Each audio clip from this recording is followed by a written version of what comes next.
भगवान तो अति कोमल रघुवीर स्वभाव, बहुत कोमल चित कृपाल रघुराई।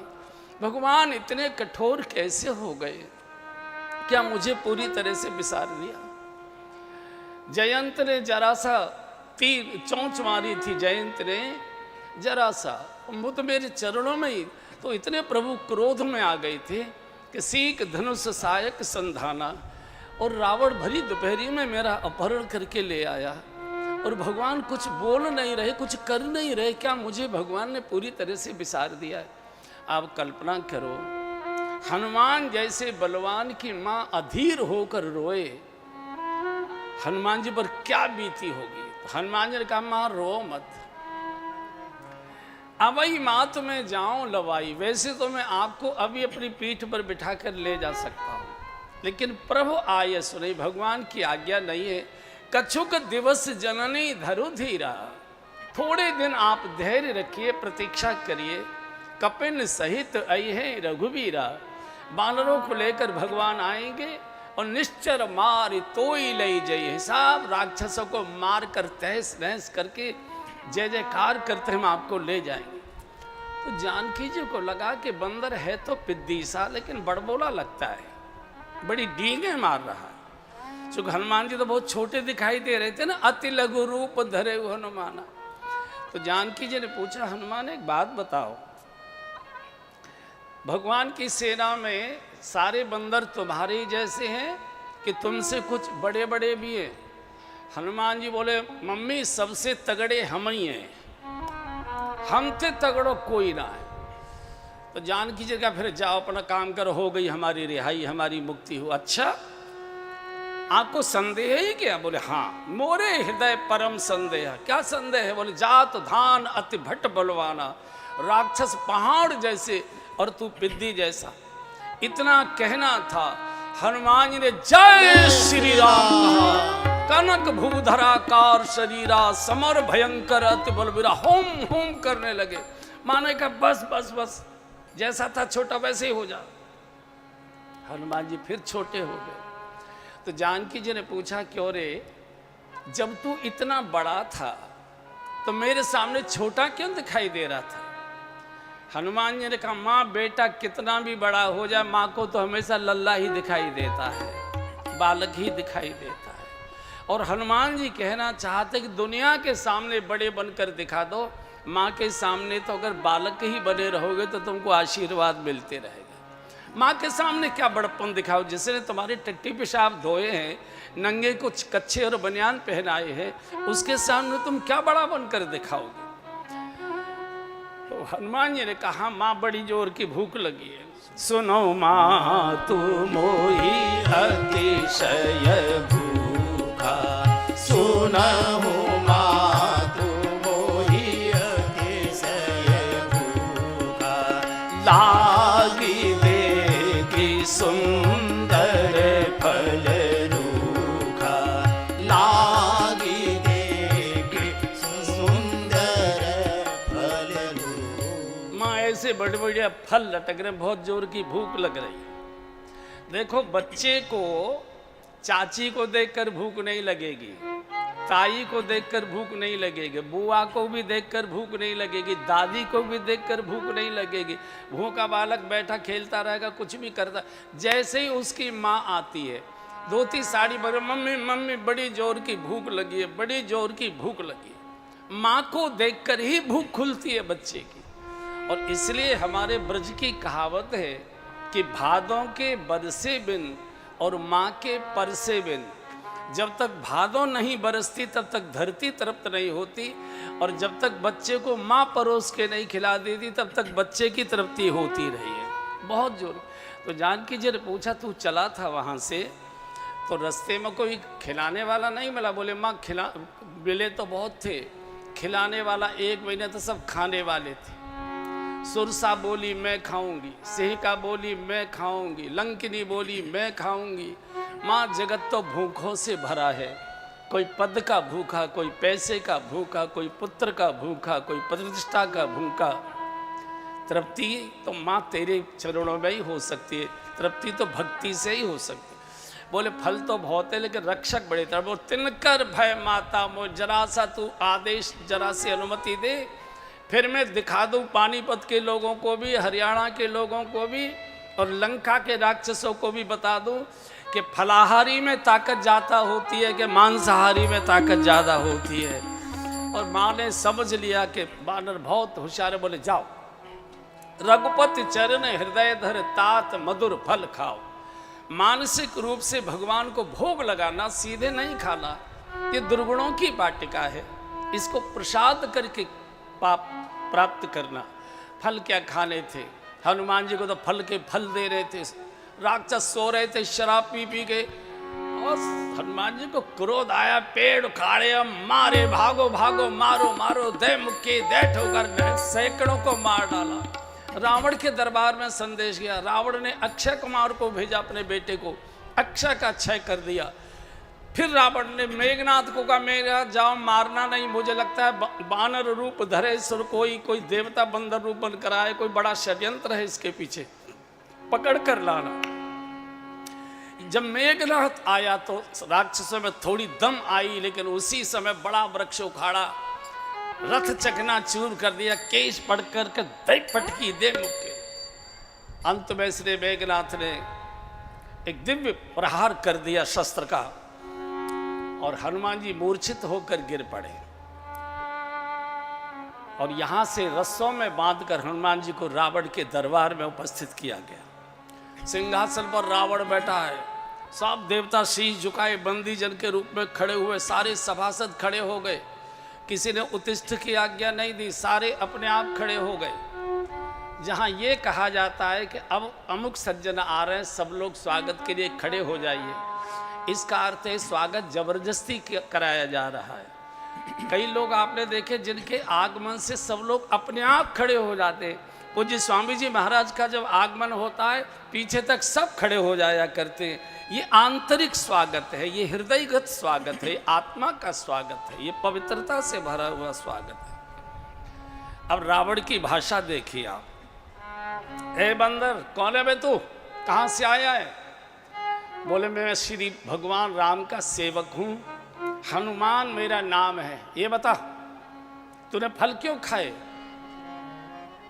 कितनी विनम्र भाषा बोलते। खायऊ फल प्रभु लागी भूखा, खायऊ फल प्रभु लागी भूखा, खायऊ फल प्रभु लागी भूखा, खायऊ फल प्रभु लागी भूखा, कपि स्वभाव ते तोरे उरूखा, कपि स्वभाव ते तोरे उरूखा, सबके देह परम प्रिय स्वामी, सबके देह परम प्रिय स्वामी, मारहि मोहि उमारद गामी, मारहि मोहि उमारद गामी, जिन मोहि मारा ते मैं मारे, जिन मोहि मारा ते मैं मारे, तेहि पर बांधे तनय तुम्हारे, तेहि पर बांधे तनय तुम्हारे, मोहि न कछु बांधे कैलाजा, मोहि न कछु बांधे कैलाजा, कीन चहु निज प्रभु कर काजा, कीन चहु हरि प्रभु कर काजा। तुम उत्तम कुल पुलस्तिकर नाती हो, तुमको ब्रह्मा जी वेद पाठ कराने स्वयं तुम्हारे घर चल कर आते, वेद पढ़े विद शंभु सभीत पुजावन रावण के घरावे। तुमने अपने नागरिकों को इतना शिष्टाचार नहीं सिखाया कि कोई बाहर का अतिथि आए उसको कुछ खिलाएं पिलाएं। अरे भारत की तो परंपरा है, कोई अपरिचित भी अपने द्वार पर आ जाता है उसको भी रोटी पानी की पूछी जाती है, भैया कुछ खाओगे पियोगे? मैं 3 दिन से भूखा प्यासा बैठ रहा हूँ, घूम रहा हूँ, और किसी ने मुझे जल तक की नहीं पूछा। और बुभुक्षितम किम न करोति पापम, भूखा व्यक्ति अगर चोरी से भी खाता है तो वो दंडनीय नहीं है। दंडनीय राजा होता है कि तुम्हारे राज्य में प्रजा भूखी कैसे सो रही है, इसलिए राजा की जिम्मेदारी होती है कि कोई भूखा न सो। इसलिए आप देखिए भारत सरकार फ्री अनाज बंटवाती है, ये राजा की जिम्मेदारी है। राजा पिता होता है और पिता की जिम्मेदारी है कि वो अपनी संतान का ये न केन प्रकारेण पेट भरे, कोई भूखा उसके परिवार में घर में न सोए। तो मैं 3 दिन से भूखा घूम रहा हूँ और तुमने इतना शिष्टाचार। अच्छा चल कोई बात नहीं, फल खा लिए। तूने राक्षस क्यों मारे? बोले मैंने किसी को नहीं मारा, जिन्होंने मारा तय मैं मारा। आखिर में अपने को बचाता कि नहीं बचाता? और तय पर बांधे, तेरे लड़के ने मुझे बांधे। और सुन रावण, मुझे बंधने में कोई संकोच नहीं है, मैं अपने स्वामी का सेवक हूँ, स्वामी का कार्य करने आया हूँ। अगर बंध कर होता है तो बंध कर करूँगा, खुल कर होता है तो खुल कर करूँगा, पिट कर होता है तो पिट कर करूँगा, और पीट कर होता है तो पीट कर करूँगा। और मैं तुझसे निवेदन कर रहा हूँ, अपने कुल खानदान की इज्जत आबरू को जरा याद करो। तुम कितने बड़े ऋषि के पौत्र हो, पुत्र हो। तुम सीता जी को वापस कर दो, काय को मर जाए। और जैसे ही सीता जी को बंदर के बच्चे, मरना चाहता है क्या? हनुमान जी का मुझे तो लगता है उल्टा हो यही, अब तू ही मरना चाहता। अब रावण की सभा में और कोई रावण को चुनौती दे दे और जिंदा रह जाए। एकदम रावण चीख पड़ा, मारो इसको। कोई हिल नहीं रहा है, कोई। रावण ने जब बहुत फटकारा तो कुछ जो सैनिक थोड़े से बढ़ने की कोशिश किए, उसी समय विभीषण का आगमन हो गया। अब यहां भगवान की कृपा का दर्शन करिए आप। भगवान की कृपा भक्त के पीछे पीछे चलती है। विभीषण के रूप में भगवान की कृपा आ गई। दुश्मन के दरबार में जहां सब तलवार ताने खड़े के गर्दन गई हनुमान जी की, उसी समय भगवान की कृपा प्रकट हो गई। आपके भी अपने अनुभव होंगे। कई बार हम लोग बहुत संकट में कहीं फंसे होते हैं और इधर उधर कोई सहायता का कोई संकेत नहीं दिखाई दे रहा, अचानक कोई जान पहचान वाला आ जाता है और सहायता कर देता है। आप क्या कहते हैं? भाई कमाल है, वो उनको भगवान बनकर आ गया। उस समय वो भगवान बनकर आ गया, जन कहाँ से आ गया? तो भगवान की कृपा हमेशा हमेशा साथ रहती, छाया की तरह। हम चूंकि भगवान पर भरोसा नहीं करते, इसलिए उसकी कृपा का हम लोग अनुभव नहीं कर पाते। हर समय भगवान हमारे चारों ओर है। तो विभीषण ने कहा कि नीति विरोध न मारिए दूता। नीति कहती है कि दूत अवध्य होता है, कोई और दंड दो। बोले क्या दें? बोले कपकई ममता पूछ पर, बंदर की ममता पूछ पर होती है, इसकी पूछ जला दो। और ये जब जली हुई पूछ लेकर जाएगा अपने स्वामी के पास, फिर इसका स्वामी सिफारिश में आएगा, फिर जो चाहिए सो कर दीजिए। अरे रावण तो खिलखिलाकर हंस पड़ा, विभीषण मैं तो समझता था तू महामूर्ख है, तू तो बड़ा विद्वान है, क्या सुंदर सलाह दी है। हनुमान जी भी मन मन में मुस्करा रहे हैं, मन मन में मुस्करा रहे। कल जब त्रिचा ने कहा था सीता जी को कि मैंने रात सपना देखा था कि लंका में एक बड़ा भारी बंदर आया है और उसने सारी लंका को जलाकर राख कर दिया है, तो हनुमान जी मन मन में सोच रहे थे भगवान ने तो मुझे कहा नहीं है कि लंका भी जलानी है। त्रिचा कह रही है कि बंदर लंका जलाएगा, और फिर कैसे जलाऊंगा? कहाँ से रुई लाऊंगा, कहाँ से कपड़ा लाऊंगा, कहाँ से मिट्टी का तेल पेट्रोल डीजल लाऊंगा? लेकिन जय हो भगवान, आपकी महिमा का पार कोई दूसरा पा नहीं सकता। लंका भी रावण की जलवाओगे और जलाने की सारी व्यवस्था भी रावण से ही करवाए लोगे। और सारी लंका में मुनादी कर दी, सब अपने अपने घरों से घी तेल रुई कपड़ा सब लेकर आओ, लपेट दो बंदर की पूंछ में। लोग दौड़े आ रहे हैं, इतनी लंबी पूंछ, बाढ़ी पूंछ की न कभी खेला, बाढ़ी पूंछ की न कभी खेला, रहा नगर बसन घृत तेला, रहा नगर बसन घृत तेला, हाजी रहा नगर बसन घृत तेला, रहा नगर बसन घृत तेला। संतों की पूंछ जलाने की कोशिश करोगे तो संतों की पूंछ और बढ़ जाएगी बंधुओं। बाढ़ी पूंछ, लंका की गली गली में हनुमान जी की पूंछ। और दूसरे को जलाने के लिए आदमी कितने उत्साहित हो जाते हैं कि दौड़े चले आ रहे हैं। कोई घी ला रहा है, कोई तेल ला रहा है, कोई रुई ला रहा है, कोई कपड़ा ला रहा है, लपेटे जा रहे हैं, छिड़का जा रहा है। रहा नगर बसन घृत तेला। इन मूर्खों को ये भी समझ में नहीं रही कि कम से कम अंडरवियर, बनियान, तौलिया तो रख लेते, कल नहाने के बाद कपड़े बदलोगे कि नहीं बदलोगे। हनुमान जी ने भी मन में सोचा चिंता मत करो, अब कपड़े बदलने का झंझट नहीं रहेगा, सीधी काया ही बदलवाऊंगी। और जो कुछ जिसके घर में घी तेल था सब लाकर छिड़क दिया हनुमान जी की पूंछ पर। अकल मारी गई मूर्खों, थोड़ा शाम को मछली छौंकनी है, भिंडी की सब्जी बनानी है तो तेल तो रख लेते थोड़ा सा। कोई नहीं, दूसरे को नष्ट करने के लिए आदमी पागल हो जाता है। एक चौराहे पर जाकर हनुमान जी की पूंछ में आग लगा दी तो राक्षस, ए बंदर देख, तेरी पूंछ में आग लगी।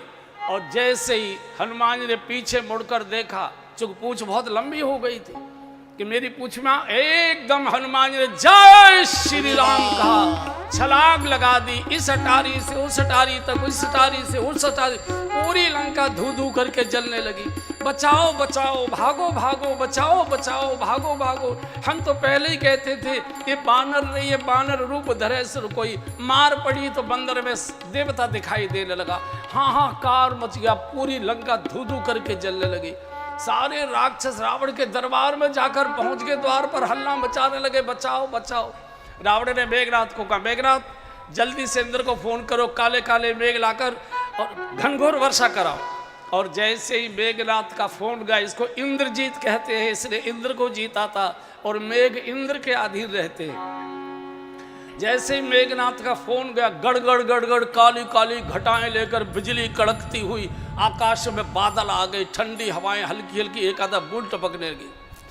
हनुमान जी ने सोचा भरी दोपहरी में ये सूरज कैसे छुप गया, ये काली घटाएं कैसे, बिजली कैसे कड़क रही है। आकाश की ओर देखा तो इंद्र खड़ा है मेघ लेकर। हनुमान जी को तो क्रोध पहले से ही छाया हुआ था और इंद्र की करतूत देखकर क्रोध और 10 गुना बढ़ गया। और हनुमान जी ने चीख कर डांट कर कहा, इंद्र के बच्चे तेरी बुद्धि बिगड़ी है क्या। कल तक भगवान के पास आकर सिफारिश में रोता था कि प्रभु राक्षसों से रक्षा करो, रावण से हमारी रक्षा करो, और आज भगवान के कार्य में विक्षेप करने आया है। चल रावण को तो बाद में देखूंगा, पहले तेरी बुद्धि ठिकाने लगाता हूं। और जैसे ही हनुमान जी आकाश की ओर ऊपर को उछले, इंद्र बोला धीरे से, हनुमान जी चिंता मत करो, बादलों में पानी बिल्कुल नहीं है, डीजल भरा हुआ है, फटाफट काम पूरा करो। और उलटे उलटे लंका सब जारी, उलटे उलटे लंका सब जारी, उलटे उलटे लंका सब जारी, उलटी उलटी लंका सब जारी, कूदी परा पुनि सिंधु मझारी।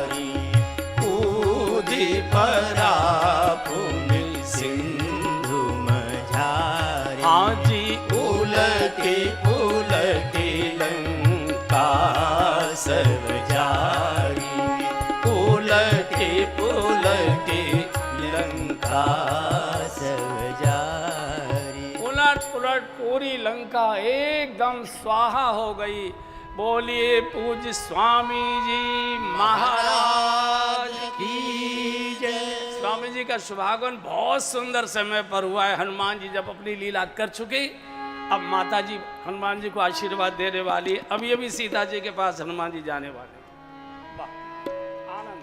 राधे राधे गोविंद गोविंद राधे, राधे राधे गोविंद गोविंद राधे, राधे राधे गोविंद गोविंद राधे, राधे राधे गोविंद गोविंद राधे, राधे राधे गोविंद गोविंद राधे, राधे राधे गोविंद गोविंद राधे, राधे राधे गोविंद गोविंद राधे, राधे राधे गोविंद गोविंद राधे, राधे राधे गोविंद गोविंद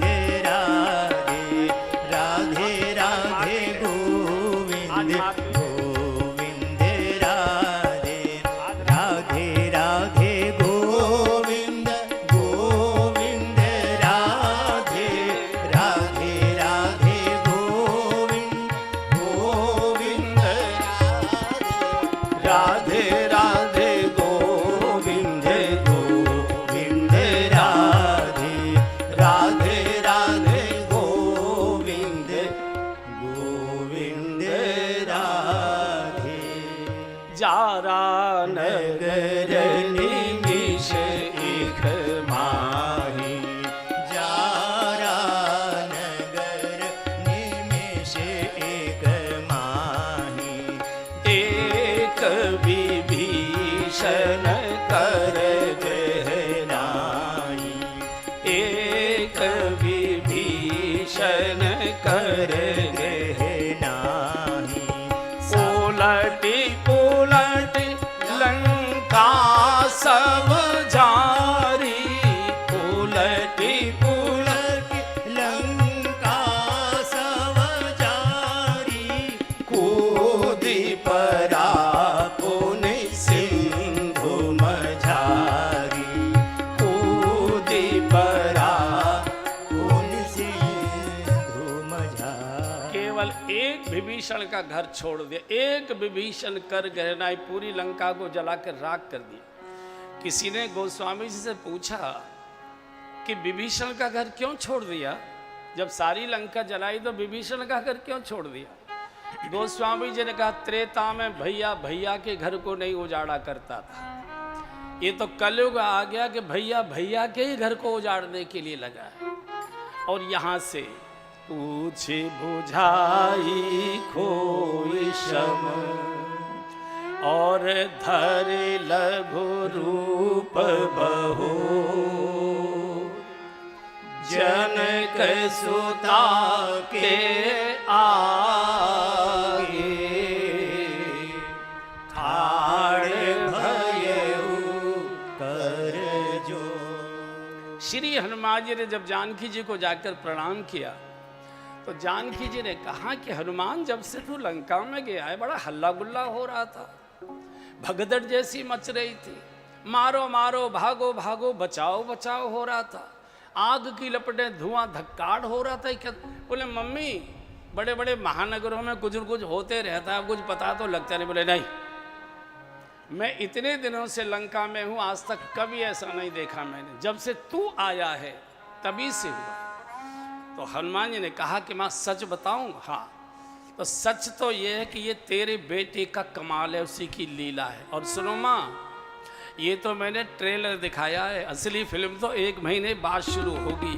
और इसलिए माँ तुम ही दीजिए कछु जीना, माँ तू मोहि विजय कछु चीना जैसे रघुनायक मोहि दीना जैसे रघुनायक मोहि दीना चूड़ामणि उतारी तब दयऊ चूड़ामणि उतारी तव दयऊ हर्ष समेत पवन सुत लयऊ हर्ष समेत पवन सुतलय। माँ कोई मुझे चिन्ह दीजिए जैसे प्रभु ने दिया है। अपना चूड़ामणि उतार कर दिया है।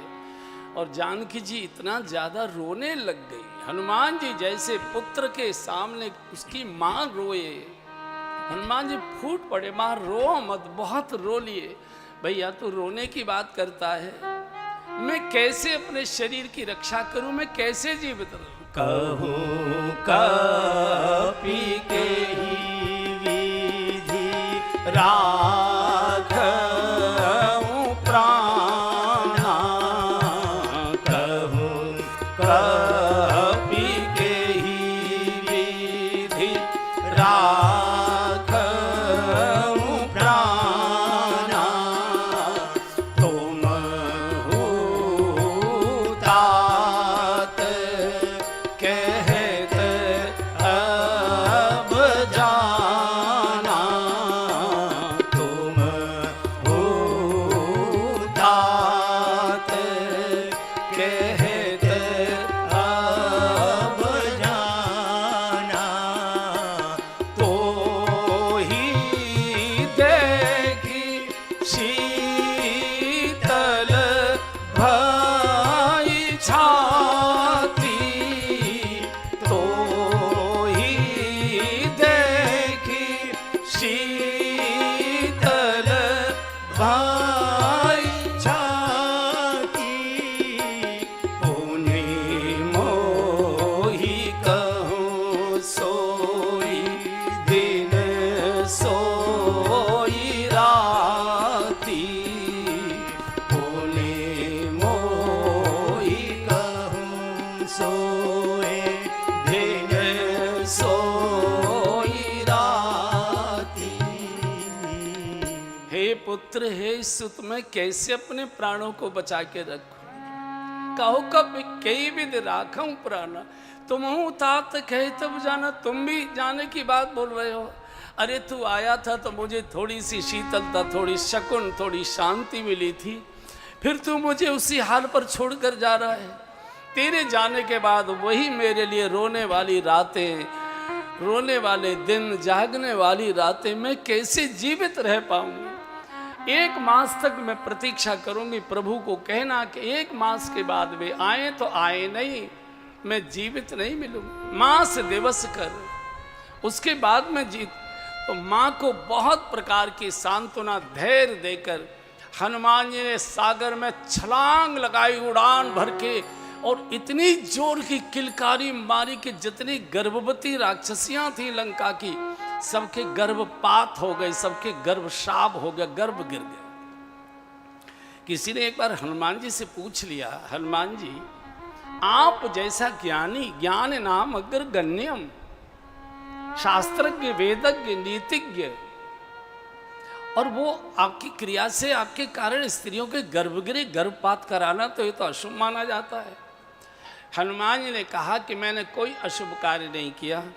मुझे मालूम था कि 1 मास के अंदर भगवान लंका आएंगे, बड़े बड़े राक्षसों को मारकर चले जाएंगे।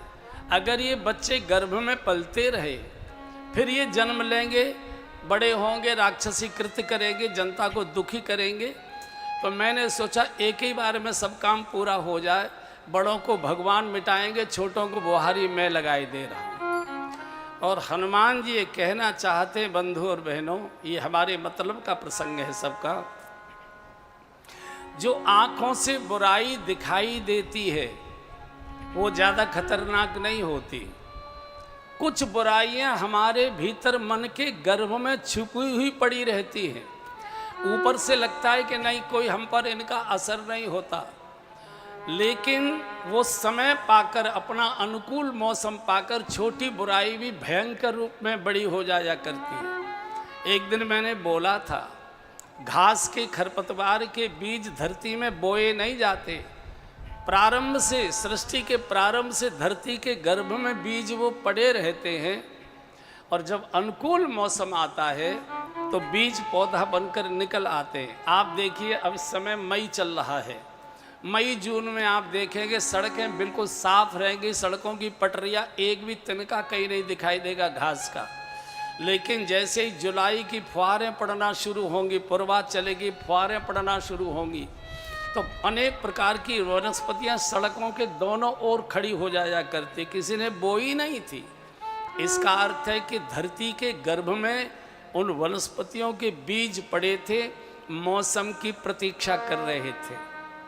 आपने देखा होगा, आपके अपने भी अनुभव होंगे, बहुत अच्छे धर्मात्मा लोग, बहुत अच्छे बुढ़ापे में आकर बिगड़ जाते हैं। बहुत अच्छे लोग गड्ढे में गिर जाते हैं, पतित हो जाते हैं, व्यभिचारी हो जाते हैं, शराबी हो जाते हैं, दुर्गुणी हो जाते हैं। अरे ये तो रोज मंदिर आता था, ये तो कथाओं में बैठकर ताली बजाता था, नाचता था, रोता था, इसको तो हमने कभी कहीं देखा ही नहीं, पान खाते नहीं देखा, ये मदिरा कैसे पी रहा है।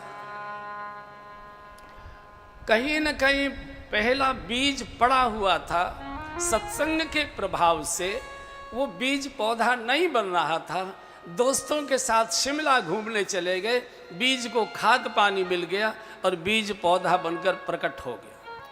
इसलिए कभी ये मत सोचिए कि तो जरा से एक आधा घूंट हम ले लेते हैं, ज़्यादा नहीं, होली दिवाली कभी कभी, या कभी किसी के शादी विवाह में कोई बहुत जिद्द करता है, रोजाना की हम आदत ही नहीं है, हम एक आधा घूंट कभी। फिर हमारा जरा लाइजन का काम है, अफसरों से मिलना जुलना रहता है, उनको खुश करने के लिए एक आधा घूंट ले लेते हैं। ये एक आधा घूंट का बीज अनुकूल मौसम आने पर इतना बड़ा पेड़ बन जाएगा कि सारे परिवार का सत्यानाश कर देगा, खुद भी मरेगा, पूरे परिवार का भी तहस नहस करके जाएगा। इसलिए आप सत्संग करें न करें ये चलेगा, मत करिए, लेकिन कृपया गलती से भी, भूल से भी कुसंग मत करिए। गोस्वामी जी ने लिखा है कि बरु भल बास नरक करता था, बरु भल बास नरक करता था, दुष्ट संग जनि देई विधाता, संग जनि देई विधाता। फिर गाइए, बरु भल